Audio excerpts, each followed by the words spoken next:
Hai teman-teman, jumpa lagi dengan saya Edi Bio Channel. Kali ini kita akan membahas masalah sistem pernapasan atau disebut dengan sistem respirasi. Kita akan membahas respirasi itu bagaimana, alat-alatnya apa saja, fungsi alat-alatnya bagaimana, serta penyakit-penyakit yang terdapat di dalam pernapasan atau respirasi. Oke, kita lihat ya.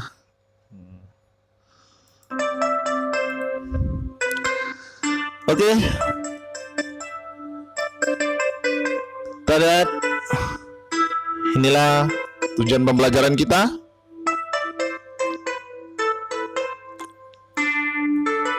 Nah, pernapasan kita itu ada dua, ada secara eksternal, ada secara internal. Eksternal itu adalah pernapasan di mana di luar lingkungan udara masuk ke dalam tubuh kita, sedangkan internal itu di dalam sel-sel tubuh kita, di mana sel tubuh kita ada yang terlibat mitokondria. Inilah sistem dan alat pernapasan pada tubuh kita. Rongga hidung, paring, laring, trakea, bronkus, paru-paru, alveolus, dan masuk kepada sel-sel tubuh. Ini alat-alatnya.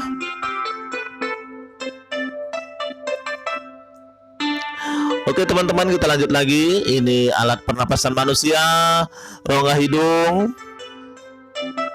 kemudian paring, kemudian laring.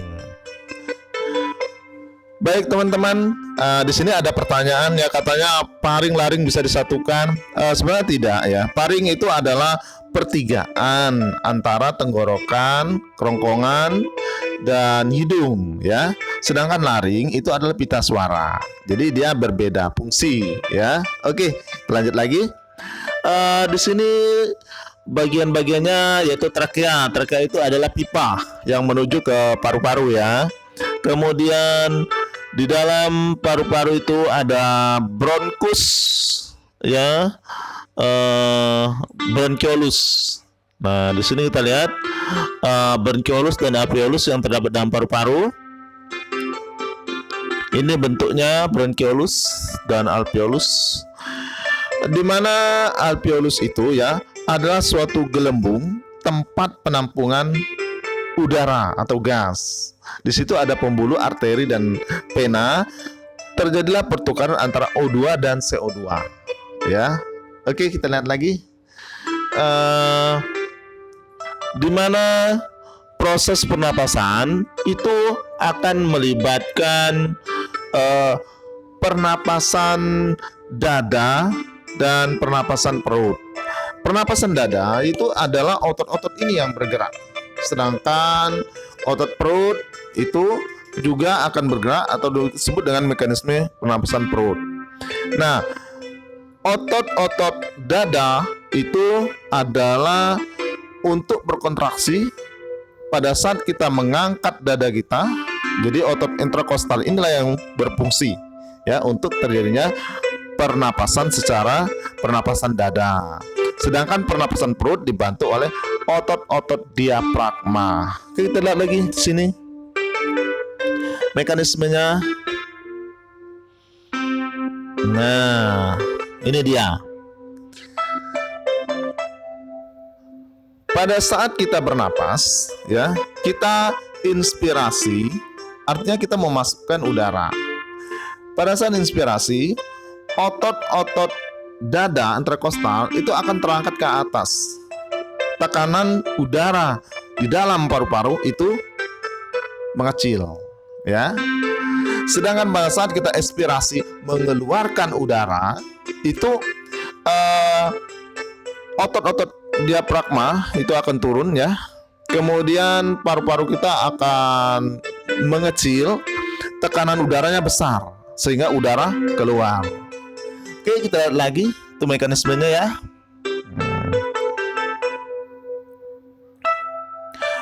Ini adalah macam-macam volume udara. Bisa teman-teman lihat.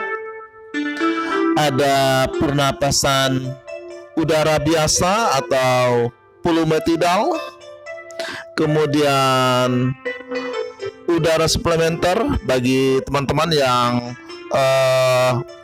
memerlukan energi yang tinggi, misalnya olahragawan, ini disebut udara suplementer ya, membutuhkan udara yang lebih.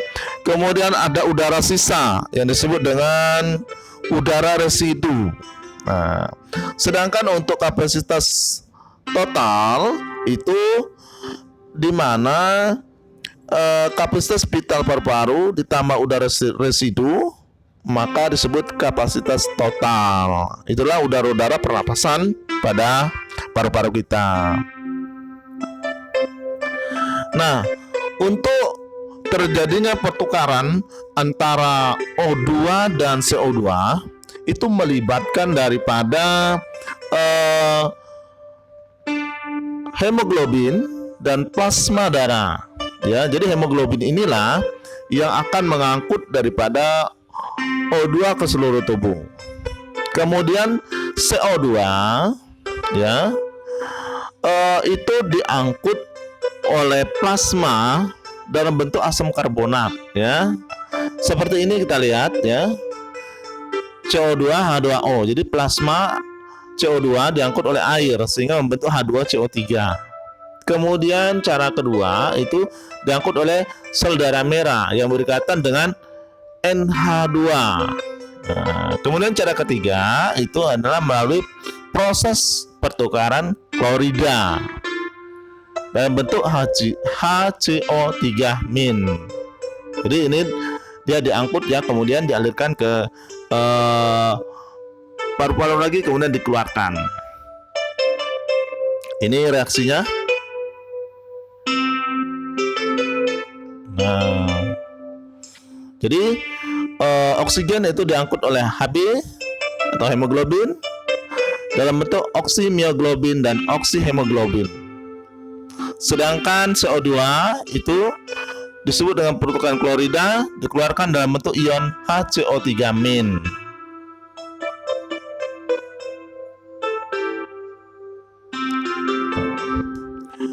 Untuk kebutuhan akan oksigen pada manusia itu berbeda ya, tergantung daripada besar kecilnya tubuh orang, jenis kelamin, jenis kegiatan dan usia ya. Kalau misalnya ada perbedaan seperti ini, tentu kebutuhan oksigen juga akan berbeda. Oke, kita lihat lagi. Itu faktor-faktor mempengaruhi frekuensi pernapasan ya.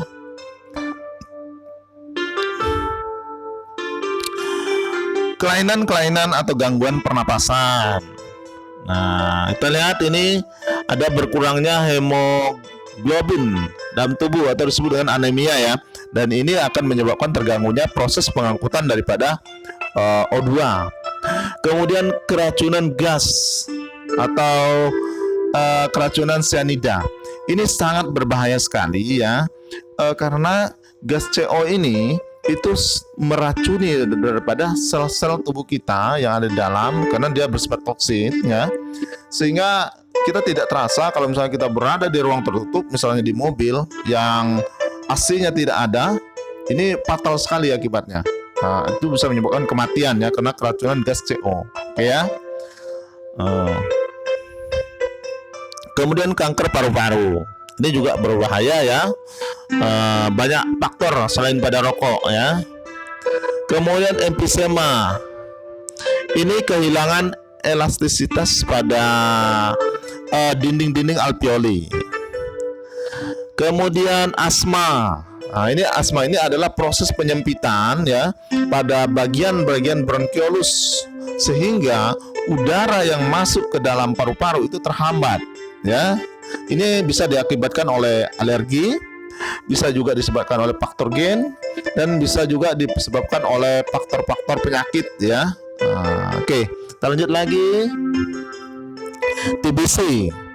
TBC ini juga berbahaya karena TBC ini disebabkan oleh Mycobacterium tuberculosis ya. Tapi dulu ini penyakit yang sulit disembuhkan. Kalau sekarang sudah sangat cepat sekali ya bisa disembuhkan karena kemajuan daripada ilmu-ilmu kedokteran. Kemudian pneumonia atau disebut pneumonia itu bisa disebutkan oleh Diplococcus pneumoniae atau disebut juga dengan paru-paru basah, ya. Kemudian radang pada saluran bronkitis atau bronkus, ya. Ini disebabkan oleh bakteri, ya, atau juga sinusitis. Kemudian pleuritis itu juga karena adanya radang pada bagian bronkus dan paru-paru. Kemudian tonsilitis itu karena adanya radang pada tonsil atau amandel. Ini juga mengganggu, ya, sistem pernapasan. Oke, di sini juga ada merokok, ya. Bagi teman-teman yang merokok, ya silakan saja. Tapi saya berharap untuk tidak merokok, ya. Mengapa? Karena rokok ini sangat berbahaya sekali. Kandungan rokok itu mengandung zat-zat kimia yang berbahaya, ya. Dia akan menempeli dan mengotori daripada alveolus atau disebut dengan langas yang berwarna hitam, ya. Kalau teman ingin mengeceknya, silakan cek pada kertas putih, hirup asap rokok itu, hembuskan pada tisu, kemudian tisu itu akan berwarna hitam. Oke, kita lanjutkan lagi, ya. Nah, inilah kandungan pada rokok. Ada nikotin. Ini bagian-bagiannya, ya. Kemudian ada karbon monoksida. Ini dia karbon monoksida atau CO. Ini gas beracun, ya. Kemudian tar. Inilah bagian-bagian daripada rokok yang tentunya bisa menyebabkan kerusakan pada bagian alveolus, ya. Oke, mungkin inilah yang dapat saya sampaikan pada kesempatan ini. Semoga apa yang saya sampaikan kesempatan ini dapat bermanfaat bagi teman-teman semua, ya. Tadi yang sudah kita bahas mengenai alat-alat pernapasan, kemudian fungsi daripada alat-alat tersebut, kemudian penyakit-penyakit pernapasan, serta merokok dapat membahayakan kesehatan. Oke teman-teman, mungkin itu yang dapat kita bahas pada kesempatan ini. Akhir kata, saya ucapkan terima kasih. Bagi yang suka dengan video ini, silakan like dan subscribe, ya. Terima kasih.